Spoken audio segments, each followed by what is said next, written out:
வணக்கம். ஒரு செய்தி பலக்கோணம் நிகழ்ச்சிக்கு உங்களை வரவேற்கிறோம். இன்றைய நிகழ்ச்சி நம்முடன் பேசுவதற்காக வழக்கறிஞர் திரு இளங்கோவன் இணைந்திருக்கிறார். வணக்கம். 2022ஆம் ஆண்டு உத்தரகாண்ட் சட்டப்பேரவைத் தேர்தலின் போது பாஜக வாக்குறுதி அளிக்கிறாங்க, ஆட்சிக்கு வந்தால் பொது சிவில் சட்டம் மாநிலத்தில் அமல்படுத்தப்படும் அப்படின்ட்டு. அதன் அடிப்படையில் தொடர்ச்சியான பல்வேறு நடவடிக்கைக்கு பிறகாக 2024 பிப்ரவரி காலகட்டங்களில் சட்டப்பேரவையில் அந்த மசோதா நிறைவேற்றப்படுது. மார்ச் காலகட்டங்களில் அதற்கு குடியரசுத் தலைவர் ஒப்புதல் வழங்குறாரு. தற்போது இன்னும் சிறிது நாட்களுக்குள்ளாக அந்த ரூல்ஸ் எல்லாம் கொண்டு வந்துடுவோம், அடுத்தடுத்து அமல்படுத்துவோம் அப்படிங்கிறாங்க. எப்படி பார்க்கலாம்? அரசியலமைப்பு என்ன சொல்லுது? இதில் பொது சிவில் சட்டம் என்பது அது கொஞ்சம் தோல் உரிச்சிங்கன்னா என்னன்னு பார்த்தீங்கன்னா, பெண்களுக்கான சம உரிமை அப்படின்னு நம்ம பார்க்கணும்.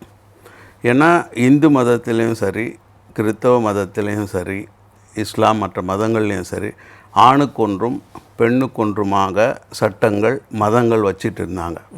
ஆனால் காலப்போக்கில் மதம் வேறு ஆட்சி வேறு என்று ஜனநாயகம் உருவாகும் பொழுது ஆணுக்கும் பெண்ணுக்கும் சம உரிமைன்னு கொண்டு வராங்க. இந்திய அரசமைப்பு சட்டம் செயல்பாட்டுக்கு வந்த இந்திய குடியரசு சம வாக்குரிமையை ஆணுக்கும் பெண்ணுக்கும் கொடுக்குறாங்க. பல நாடுகளில் பெண்கள் போராடி தான் அந்த உரிமையை எடுத்தாங்க. ஆனால் துரதிர்ஷ்டவசமாக இந்திய சட்டம் இயற்றும் அவையில், சட்டசபை ஆகட்டும் பாராளுமன்றம் ஆகட்டும், பெண்களுக்கு அந்த சம உரிமை இல்லை.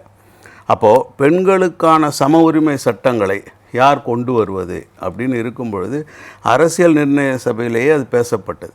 அதில் ஒன்று பொது சிவில் சட்டம். பொது சிவில் சட்டம்னா என்ன? திருமணம், மணமுறிவு, சொத்து பங்கீடு, இவைகளில் ஆணுக்கு ஒரு மாதிரியும் பெண்ணுக்கு ஒரு மாதிரியாக இருப்பதை தவிர்த்து சமமாக இருக்க வேண்டும் என்ற ஒரே நோக்கில் இந்திய குடிமக்களுக்கு ஆண் பெண் என்ற வித்தியாசமின்றி சம உரிமை கிடைக்கக்கூடிய சிவில் சட்டம் வேண்டும் என்பதுதான் நோக்கம். இது அரசியல் நிர்ணய சபையிலேயே விவாதிக்கப்பட்டது. ஆனால் அப்பொழுது என்ன பிரச்சனைன்னு பார்த்தீங்கன்னா, இந்தியா பிளவுபட்ட ஒரு பார்ட்டிஷன் இருந்த ஒரு டைம்.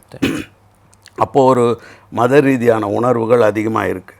அப்போ அந்த சட்டத்தில் அந்த டைமில் போயிட்டு ஒரே மாதிரியான திருமண சட்டம், பலதார திருமணங்கள் கூடாது அப்படின்னு ஒரு பொது சிவில் சட்டம் கொண்டு வரீங்கன்னு வச்சுக்கோங்க. அது ஒரு குறிப்பிட்ட மதத்துக்கு எதிரான மாதிரி மாறும் என்றால் ஏற்கனவே அவர்கள் பாதிக்கப்பட்டிருக்காங்க. சுதந்திரம் பெற்று சில ஆண்டுகளில் இந்த அப்படியான ஒரு விஷயங்கள் வரும்பொழுது அது கூடாது. இல்லை, அரசியல் நிர்ணய சபை காலத்திலேயே அந்த பார்ட்டிஷன் பிரச்சனை வருது. கான்ஸ்டியூஷனல் அசம்பிளி வரும்பொழுது ஒன்றா தான் வருது. ஒட்டுமொத்த இந்தியாவுக்கு தான் கான்ஸ்டியூஷனல் அசம்பிளி எலெக்ஷன் நடந்தது. ஆனால் பார்ட்டிஷன் வரும்போது அது பிரியுது. அப்படி தான் நடந்தது கான்ஸ்டியூஷனல் அசம்பிளி. அதன் பிறகு நமக்கு கான்ஸ்டியூஷன் வருது. ஸோ அப்போது அந்த டிபேட் வரும்பொழுது அந்த கான்ஸ்டியூஷன் அசம்பிளிக்கு சேர்மனாக இருந்த டாக்டர் அம்பேத்கர் பொது சிவில் சட்டத்தை பிரேரபிக்கிறார், முன்மொழிகிறார். அதில் சிலர் இதில் இந்து சமயத்தில் இருந்தும் ஆட்சேபனை வந்தது கவனிக்கத்தக்கது, இஸ்லாமில் இருந்தும் ஆட்சேபனை வந்தது கவனிக்கத்தக்கது. அதில் சிலர் என்ன ப்ரப்போஸ் பண்ணுறாங்கன்னா, பெண்கள் தலைவர்களும் ஆமாம், அதில் 15 பெண்கள் தான் இருந்தாங்க கான்ஸ்டியூஷன் அசம்பிளியில்.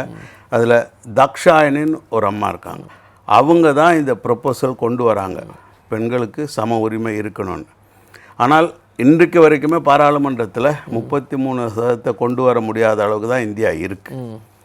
சரிபாகம் இருக்கிற பெண்கள் வாக்களித்து வரக்கூடிய ஒரு அதிகாரத்தில் தங்களுக்கு 33% வேணும் என்று கேட்கக்கூடிய பெண்களுக்கு இன்னமும் அந்த அதிகாரம் கிடைக்காத அளவு தான் இருக்குன்னா, அப்போ கான்ஸ்டியூஷன் அசம்பிளி காலத்தை நினச்சி பாருங்கள் எவ்வளோ கஷ்டமாக இருந்திருக்கணும். எனவே அம்பேத்கர் என்ன சொல்கிறாரு, இன்றைக்கு இருக்கிற சூழ்நிலையை கருத்தில் கொண்டு இதை இந்திய குடியரசின் வழிகாட்டு நெறிமுறையாக அமைத்து கொள்வோம். காலப்போக்கில் இந்திய குடியரசு ஒரு பொது சிவில் சட்டத்தை நிறைவேற்றி அனைவரும் சமமாக இருக்க வேண்டும். தேவைப்பட்டால் தேவைதான். அதுதான் இப்போது பெண்களுக்கு சொத்தில் சம பங்கு கூடாது என்று நம்ம சொல்லலாமா? இப்போ நம்ம அப்பா அம்மாவுக்கு சமமாக வரும்பொழுது ஆணாகி எனக்கு எல்லா சொத்தும் கொடுக்கணும், அதற்கான தனி சட்டங்கள்லாம் கொண்டு வரப்பட்டிருக்கு. பட் ஆமாம், அந்த சிவில் சட்டம் சிலருக்கு இல்லையே. இப்போ நீங்கள் லாயராக ப்ராக்டிஸ் பண்ணுறீங்கன்னா முஸ்லீம் லாவை தனியாக படிக்கணும், கிறிஸ்டியன் லாவை தனியாக படிக்கணும், திருமணத்துக்கு தனி, டிவோர்ஸுக்கு தனி, அப்படி தானே கொண்டு வந்திருக்காங்க. இன்னொன்று, இப்போ இதுக்கு ஒரு மத ரீதியான எதிர்ப்பை மட்டுமே சொல்பவர்கள் காலங்காலமாக சொல்லிகிட்டு இருப்பாங்க. அது இந்து மதமாகட்டும், கிறிஸ்தவ மதமாகட்டும், இஸ்லாம் ஆகட்டும், எல்லாருமே மதத்துக்கான ஒரு நம்பிக்கை உணர்வு இருக்கும். ஆனால் மனித வாழ்க்கையை மேம்படுத்தணும்னு வரக்கூடியவர்கள் சம உரிமையை நோக்கி போய் கொண்டு தான் இருப்பாங்க. இன்றைக்கி ஏன் அதுக்கான எதிர்ப்பு வருதுன்னு நீங்கள் கேட்டிங்கன்னா, இதை இம்ப்ளிமெண்ட் பண்ணுறவங்களுடைய எண்ணம் சரியா என்கிற மாதிரி தான். இதில் வந்து 2 குற்றச்சாட்டுகள். ஒன்று வந்து மத சுதந்திரத்துக்கான உரிமையை வந்து மீறக்கூடிய ஒரு விஷயமா இருக்கும், இன்னொன்று வந்து சிறுபான்மைய மக்களை வந்து குறிவைக்கக்கூடிய ஒரு விஷயமா இருக்குங்கிறத 2 குற்றச்சாட்டாக வைக்கிறாங்க. இந்த 2க்கும் கூட பதில் இருக்குது. உதாரணமாக எடுத்துக்கோங்க, இன்றைக்கு அரபு நாடுகள் பல நாடுகளில் போர் நடக்குது. அது அமெரிக்கா உண்டாக்குகிற போராக இருக்கலாம், இல்லை சகோதர யுத்தமாகவும் இருக்கலாம். அதில் பலர் அகதிகளாக ஐரோப்பிய நாடுகளுக்கு போகிறாங்க. இப்போ ஐரோப்பிய நாடுகளுக்கு செல்லக்கூடிய அப்படிப்பட்ட இஸ்லாமியர்கள் அந்த நாட்டின் சிவில் சட்டப்படி தான் வாழ்க்கையை நடத்துகிறாங்க. அவர்களுடைய மத உரிமையை அவங்க தடுக்கலை. அங்கே மாஸ்க் கட்டலாம், ப்ரே பண்ணலாம். ஆனால் சிவில் சட்டம் என்று வரும்பொழுது, திருமண சட்டம் என்று வரும்பொழுதோ, விவாகரத்து சட்டம் என்று வரும்பொழுதோ, சொத்து பங்கீடு என்று வரும்பொழுதோ, அந்த நாட்டின் பொது சிவில் சட்டத்தை ஏற்றுக்கொண்ட இஸ்லாமியர்களாகத்தான் அவங்க இருக்காங்க, அல்லது இந்துக்களாகத்தான் அவங்க இருக்காங்க. இப்போ நம்ம இஸ்லாமை மட்டும் இல்லை, இந்துக்களிலும் பலர் இதை கூடாதுங்கிறவங்க இருக்காங்க. இப்போ பொது சிவில் சட்டம்னு வரும்பொழுது இந்த பக்கம் திரும்பி பார்த்தீங்கன்னா, பொது சிவில் சட்டம் இல்லாத ஒரு மதமாகத்தான் இந்து மதமே கட்டமைக்கப்பட்டிருக்கிறது. அதில் சில சட்டங்களை நீங்கள் சொல்கிற மாதிரி நம்ம கொண்டு வரோம். உதாரணமாக அனைத்து சாதியினரும் அர்ச்சகராகலாம் அப்படின்னு ஒன்று கொண்டு வரோம். அதே மாதிரி எந்த பதவிக்கும் யாரும் தகுதி பெறலாம் என்று கொண்டு வரோம். முன்னெல்லாம் அப்படி இல்லை. ஸோ இந்தியாவை பொறுத்த மட்டில் இந்து மதமாகட்டும் இஸ்லாம் ஆகட்டும் மத ரீதியான காரணங்களில் அவர்கள் அப்படி தான் வச்சிருப்பாங்க. ஆனால் மதச்சார்பற்ற ஒரு ஜனநாயக குடியரசாக தன் பிள்ளைகளுக்கு இந்த இந்திய குடியரசு சம உரிமை வழங்க முயன்று கொண்டிருக்கிறது. இப்போ நீங்கள் குறிப்பிட்ட மாதிரியே வந்து அரசியலமைப்புலையும் இல்லை அரசியல் நிர்ணய சபையிலையும் வந்து அன்றைய காலகட்டங்களில் விவாதத்தின் அடிப்படையில் வந்து வரக்கூடிய காலகட்டங்களில் தேவைப்பட்டால் வந்து அமல்படுத்தலாங்கிற ஒரு விஷயத்தை குறிப்பிட்றாங்க. அதற்கான தேவை வந்துருச்சா? இப்போ தேவை வந்துடுச்சா? நீங்கள் பாருங்கள், தமிழ்நாட்டில் ஒரு ப்ரோக்ரெசிவான லான்னு பார்த்தீங்கன்னா, மு கருணாநிதி முதல்வராக இருந்த பொழுது உங்கள் பாட்டன் சொத்தில் பெண்களுக்கும் சம உரிமைன்னு ஒரு சட்டம் கொண்டு வராங்க 85. அப்போ அது ப்ரோக்ரெசிவ். அப்படின்னா அதே மாதிரியான சொத்துரிமை ஏன் மாற்று மத நம்பிக்கை உள்ளவர்களுக்கும் கிடைக்கக்கூடாது?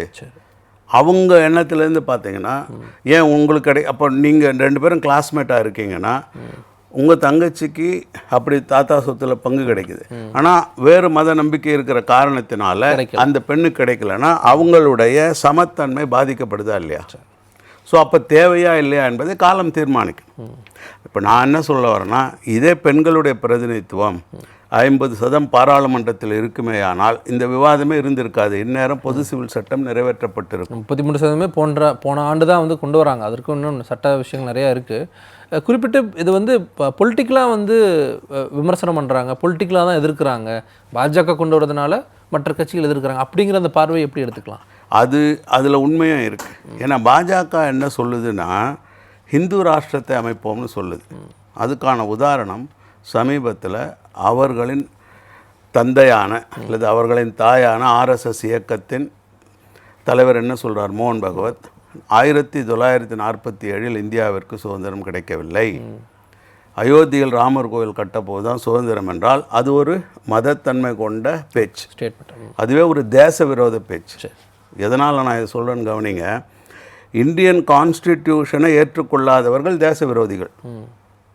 அப்படித்தான் நீங்கள் மாவோயிசத்தை கூடாதுன்னு சொல்கிறீங்க, மாவோயிஸ்டுகளை தேச விரோதிகள்னு சொல்கிறீங்க, அர்பன் நக்சல்னு முத்திரை குத்துறீங்க.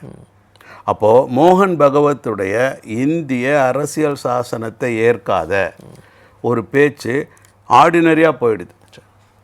ஆனால் அது ஒரு தேச விரோத, இந்தியன் கான்ஸ்டிடியூஷனுக்கு ஒரு கண் இருக்கும் பொழுது அந்த பார்வையில் அவர் ஒரு தேச விரோதி. ஆனால் அப்படிப்பட்ட ஆட்சி இதை கொண்டு வரும்பொழுது நோக்கம் சந்தேகமற்று சந்தேகப்பட வேண்டியிருக்கு. ஓகே, இன்னொன்று வந்து இது வந்து ஒரு டெம்ப்ளேட்டாக உருவாகுதா? உத்தரகாண்ட், அடுத்தது குஜராத், அப்புறம் ராஜஸ்தான், ஸோ இது டெம்ப்ளேட்டாக எடுத்துகிட்டு போவாங்களாங்கிற ஒரு கேள்வி இருக்குது. இதில் இன்னொரு முக்கியமான விஷயம் ஜீவா, இதை புரிந்து கொள்ளணும். என்னென்னா, ஆர்எஸ்எஸ் உருவானதே மாடலிங் இஸ்லாம். ஏன்னா இஸ்லாம் என்கிற ஒரு மதம் அதன் உருவாக்குகிற காலத்திலேயே மதமும் அரசும் ஒன்றாக உருவாகுது.